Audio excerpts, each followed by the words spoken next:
Friends, easy law classes में आपका स्वागत है। आज हम लोग पढ़ेंगे मुख्तारनामा, पावर ऑफ अटर्नी क्या होती है। तो मुख्तारनामा को इंग्लिश में पावर ऑफ अटर्नी भी बोलते हैं। मतलब अपना अधिकार किसी और को सौंप देना, तो उसको बोलते हैं मुख्तारनामा। मुख्तारनामा की परिभाषा भारतीय स्टाम्प अधिनियम की धारा 2 की उपधारा 21 में दी गई है। उसमें बताया गया है कि मुख्तारनामा किसको कहते हैं। मुख्तारनामा एक जो परिभाषा दी गई है उसके अनुसार मुख्तारनामा एक लिखित प्रलेख होता है, मतलब एक रिटर्न में होता है, दस्तावेज होता है जिसके द्वारा एक व्यक्ति अपने अधिकारों को किसी दूसरे व्यक्ति को सौंप देता है। विधिक अधिकार मतलब विधिक रूप से उसको अधिकार प्रदान करता है। तो मुख्तारनामा के आधार पर अधिकृत व्यक्ति वह सभी अधिकार प्राप्त कर लेता है जो मुख्तारनामा लिखने वाले व्यक्ति के थे। मतलब जैसे हमारे पास कोई अधिकार है और हम किसी सेकंड पर्सन को के नाम से पावर ऑफ अटर्नी दे रहे हैं, तो जो अधिकार मेरे होंगे वही अब उस व्यक्ति को प्राप्त हो जाएंगे। ऐसे व्यक्ति द्वारा किए गए प्रत्येक कार्य को इस प्रकार समझा जाता है कि जैसे वो कार्य हमने किया हो। तो मुख्तारनामा का मतलब हुआ कि अपने अधिकारों को किसी दूसरे को सौंप देना। तो इस प्रकार मुख्तारनामा में एक व्यक्ति अपने अधिकार दूसरे को सौंप देता है। मुख्तार की स्थिति क्या होती है, इसको मुख्तार को हम इसमें प्रिंसिपल भी बोला जाता है। तो मुख्तार की स्थिति क्या होती है। मुख्तारनामा द्वारा नियुक्त व्यक्ति जिसको मुख्तार बनाया गया है उसके पास वो सारे अधिकार पहुंच जाते हैं जो पहले मुख्तारनामा लिखने वाले व्यक्ति के पास थे, परंतु इसमें जो मुख्तार होगा उसको वही अधिकार प्राप्त होंगे जो मुख्तारनामा में उसको दिए गए हैं। उसके अलावा जो मुख्तारनामा लिखने वाला व्यक्ति है जिसने पावर ऑफ अटर्नी लिखी, उसके सभी अधिकार उसको नहीं मिल जाएंगे।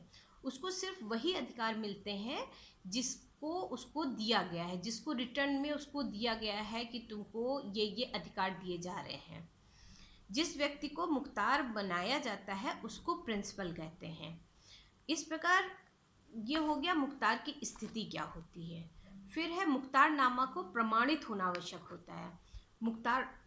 मुख्तारनामा को हमेशा प्रमाणित होना आवश्यक होता है। प्रमाणित होना मतलब रजिस्टर्ड कराना उसको आवश्यक होता है।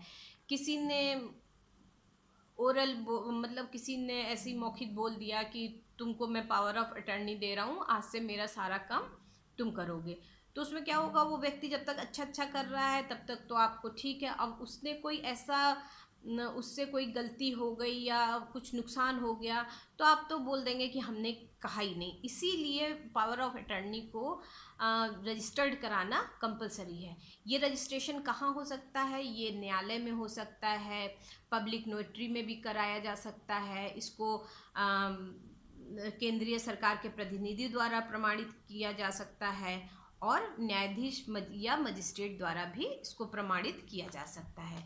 इस प्रकार नोटरी का जो पावर ऑफ अटर्नी होती है उसका रजिस्ट्रीकरण कराना जरूरी होता है, मतलब रजिस्टर्ड होना आवश्यक होता है। मुख्तार बनने के लिए विशेषताएं, जो व्यक्ति को हम कोई अपनी अधिकार सौंप रहे हैं तो उसकी भी तो कुछ विशेषताएं होंगी। तो मुख्तार वही व्यक्ति बन सकता है जो स्वस्थ चित्त हो, मतलब पागल ना हो और नाबालिग ना हो। कभी भी नाबालिग को पावर ऑफ अटर्नी नहीं दी जा सकती है। तो ना ही नाबालिग पावर ऑफ अटर्नी किसी को दे सकता है, ना ही कोई व्यक्ति पावर ऑफ अटर्नी किसी नाबालिग को दे सकता है। मुख्तारनामा की विशेषताएं क्या होती हैं कि मुख्तारनामा की विशेषता ये होती है, सबसे पहले तो मुख्तारनामा जो बनता है, पावर ऑफ अटर्नी बनती है, वो रिटर्न में होती है। दूसरा, वो रजिस्टर्ड होनी चाहिए। और जो पावर ऑफ अटर्नी बनाई जाएगी, मुख्तारनामा बनाया जाता है, उसमें जो भी अधिकारों को दिया जाना है, जो किसी को सौंपना है वो अधिकार पावर ऑफ अटर्नी के हिसाब से उसको दूसरे को देना है, तो उन अधिकारों को स्पष्ट रूप से लिखना चाहिए कि तुमको इतने अधिकार प्राप्त हैं, इसके आगे के नहीं।